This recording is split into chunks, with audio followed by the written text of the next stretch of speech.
Hello my dear family, ఎలా ఉన్నారు? నేను మీ వెంకీ, మీరు చూస్తున్నారు గుడ్ థింక్ యూట్యూబ్ ఛానల్. ఇవాల్టి మన వీడియో చాలా ఇంట్రెస్టింగ్గా ఉండబోతుంది. సో వీడియో ఏంటా, సారీ టాపిక్ ఏంటని చూస్తున్నారా? మనందరికీ చాలా ఇష్టమైన టాపిక్ చెప్పేస్తున్నా. 3, 2, 1 కౌగిలింత, హగ్. ఇప్పుడు అనండి. హగ్ చేసుకోవడం వలన కలిగే ప్రయోజనాలు ఏంటో తెలుసుకోవడమే ఇవాల్టి మన టాపిక్. ఇక లేట్ ఎందుకు, వీడియో స్టార్ట్ చేద్దామా? ఇలాంటివంటే నాకు బాగా ఇంట్రెస్ట్ రా. Let's start our video.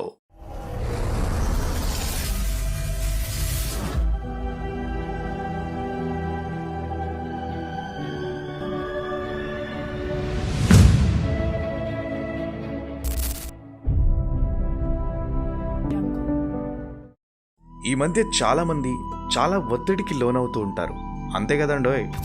చాలా మంది సాఫ్ట్వేర్ అని, ఆ వేరని, ఈ వేరని తోచిన జాబ్ చేస్తూ ఉంటాం కదా. సో చాలా మందికి జాబ్లో రిలాక్సేషన్ అనేది ఉండదు. సో ఇంటికి వెళ్ళి మన పార్ట్నర్ని హగ్ చేసుకుంటే ఆ వచ్చి కెవరప్ప, అవును కదా. సో ఇలాంటప్పుడు హగ్ అనేది చాలా ఉపయోగపడుతుంది అనమాట. అంటే మనం స్ట్రెస్ నుంచి ఈజీగా, చాలా అంటే చాలా ఈజీగా బయటపడే అవకాశం ఉంటుంది హగ్ చేసుకోవడం వలన. అంతేకాదు, మానసికంగా చాలా రిలాక్స్డ్గా ఉంటుంది. ఇంకో విషయం ఏంటంటే, మనం హగ్ చేసుకున్నప్పుడు మనలో కొన్ని హార్మోన్స్ రిలీజ్ అవుతాయి. అవి ఏంటో ఇప్పుడు చూద్దాం. మనం హగ్ చేసుకున్నప్పుడు ప్రధానంగా రిలీజ్ అయ్యే హార్మోన్ వచ్చేసి ఆక్సిటోసిన్. ఈ ఆక్సిటోసిన్ హార్మోన్ వల్ల మనిషి చాలా రిలాక్స్ అయిపోతాడు. ఎందుకంటే ఈ హార్మోన్ యొక్క గుణం అలాంటిది కనుక.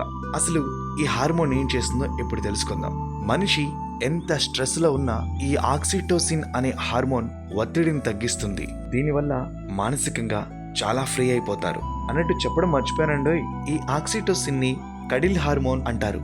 ఇంకోటి కూడా ఉంది, ఈ హార్మోన్ ని లవ్ హార్మోన్ అని కూడా పిలుస్తారు.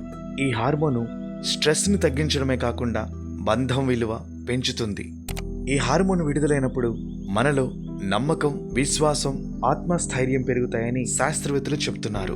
ఇక మరో హార్మోన్ డోపమైన్ హార్మోన్. ఈ హార్మోన్ కూడా మనిషిని చాలా సంతోషంగా ఉండడానికి ఎంతో ఉపయోగపడుతుంది. ఈ హార్మోన్ కూడా మనిషి సంతోషంగా ఉండడానికి చాలా ఉపయోగపడుతుంది. ఇది మానసిక ఉల్లాసాన్ని పెంచుతుంది. అంతేకాదు, ఒంట్లో అదో రకమైన ఫీల్ ని కలిగిస్తుంది. అంటే అదొక భావన. కరెక్ట్ గా చెప్పాలంటే, మనల్ని ఎవరైనా దగ్గరికి తీసుకున్నప్పుడు మనలో కలిగే ఒక సంతృప్తి భావన ఉంటుంది కదా, అలాంటిది ఈ డోపమైన్ వల్ల మనిషికి కలుగుతుందని సైంటిస్టులు చెబుతున్నారు. ఇక మరో హార్మోన్ సెరిటోనిన్. ఈ సెరిటోనిన్ హార్మోన్ విడుదలవడం వలన మనిషికి చాలా ప్రయోజనాలున్నాయి. అవేంటంటే, మనిషికి నిద్రలేమి ఉంటుంది కదా, అంటే చాలా మంది స్ట్రెస్ ఎక్కువగా ఉండడం వలన నిద్రపోరు. అంతేకాదు, కొంతమంది డ్యూటీ టైమ్స్ ఓవర్ టైం చేయడం, డ్యూటీ టైమ్స్ ఎక్కువ ఉండడం, ఇలాంటివి ఎక్కువగా ఎదురవుతుంటాయి కాబట్టి మనిషికి నిద్ర ఉండదు. ఇంకొంతమంది ఫోన్స్ చూస్తూ నిద్రని పక్కన పెడుతూ ఉంటారు. ప్లీజ్ రిక్వెస్ట్, దయచేసి నిద్రపోయేటప్పుడు ఫోన్లు మాత్రం పక్కన పెట్టేసి ఉండాలి, ఓకేనా? సో అర్థమైంది అనుకుంటా. అంటే నిద్ర తక్కువగా ఉన్నప్పుడు మనకిష్టమైన వాళ్ళని కౌగిలించుకుంటే ఈ సెరిటోనిన్ అనే హార్మోన్ విడుదలవుతుంది. దీనివల్ల మనిషికి చాలా బాగా నిద్ర పడుతుంది. ఇప్పటి వరకు ఒక్కొక్క హార్మోన్ గురించి చూసాం కదా. అసలు టోటల్గా హగ్ చేసుకోవడం వలన ప్రయోజనాలు ఏంటో ఇప్పుడు చూద్దాం.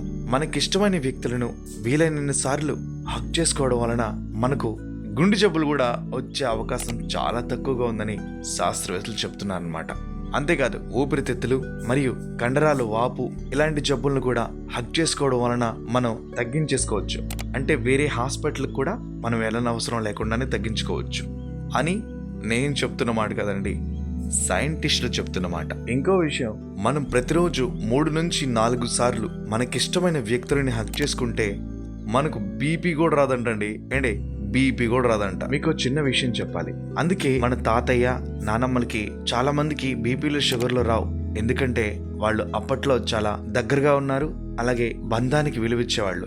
ఇప్పుడు మనీకి విలువిస్తున్నారు. అందుకే మనుషులు దూరంగా ఉంటున్నారు. జబ్బు వచ్చి డబ్బు హాస్పిటల్కి పెట్టేస్తున్నారు. మనీకే కదా భయ, అప్పుడప్పుడు మనుషులకు కూడా విలువిద్దాం.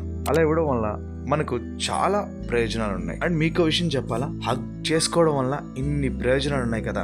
సో అసలు హగ్ ఎవరిని చేసుకోవాలి? ఎవరినైనా చేసుకోవచ్చు. చాలా మంది హగ్ అంటే ఏదేంటో తప్పని అనుకుంటున్నారు. అండ్ ఇంకో విషయం చెప్పమంటారా, మన పార్ట్నర్ని హగ్ చేసుకుంటే ఆ ఫీలింగ్ వేరు, మన పిల్లల్ని కూడా హక్ చేసుకోవచ్చు. అలా హక్ చేసుకుంటే వాళ్ళకి మనం చాలా ప్రేమను పంచిన వాళ్ళం అవుతామంట. అంతేకాదు వాళ్ళలో మానసిక స్థైర్యం పెరిగి వాళ్ళకి ఐక్యూ లెవెల్స్ కూడా పెరుగుతాయని సైంటిస్టులు చెప్తున్నారు. అండ్ మన భారతదేశంలో ఏంటంటే హక్ చేసుకుంటే పార్ట్నర్నే హక్ చేసుకోవాలి, అలా కాదు.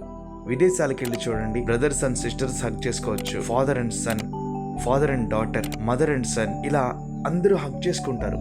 అదొక కల్చర్గా పెట్టుకున్నారు. దానివల్ల సైంటిఫిక్ బెనిఫిట్స్ చాలా ఉన్నాయి. సో వీలైతే మన ఫ్రెండ్స్ని కూడా హక్ చేసుకోండి. మీరు ఆరోగ్యంగా ఉండండి, వాళ్ళని ఆరోగ్యంగా ఉంచండి. అండ్ ఇంకో విషయం ఏంటంటే, చిన్న పిల్లల్ని, తల్లి అయితే కొడుకుని, అలాగే తండ్రి అయితే కూతుర్ని హక్ చేసుకుంటే వాళ్ళకి చాలా ప్రయోజనాలు ఉన్నాయని సైంటిస్టులు చెప్తున్నారు. అండ్ మీలో ఎవరైనా పేరెంట్స్ ఈ వీడియోను చూస్తూ ఉంటే సో ఆ పని చేయండి. ఇది జస్ట్ సజెషన్ మాత్రమే. ఇంతటితో ఈ వీడియో అయిపోయింది అనుకుంటున్నారా ఫ్రెండ్స్? వెయిట్. అండ్ ఇంకో విషయం, మనం టాపిక్ గురించి మాట్లాడాం కదా, హగ్ చేసుకోవడం. మూవీస్ లో కూడా చాలా హగ్ చేసుకునే సీన్స్ వస్తుంటాయి. సో నాకైతే పర్టికులర్ గా లాస్ట్ లో క్లైమాక్స్ లో హగ్ చేసుకునే సీన్స్ అంటే చాలా ఇష్టం. సో లైక్ గుండెజారు గల్లంత అయింది, ప్రేమ కావాలి, ఇలాంటి సీన్స్ చాలా బాగుంటాయి, ఇంకా చాలా ఉంటాయి. సో మీకేది ఇష్టమో కామెంట్ చేసేయండి, ఓకేనా? Thank you so much for watching this video. This is Venki signing off.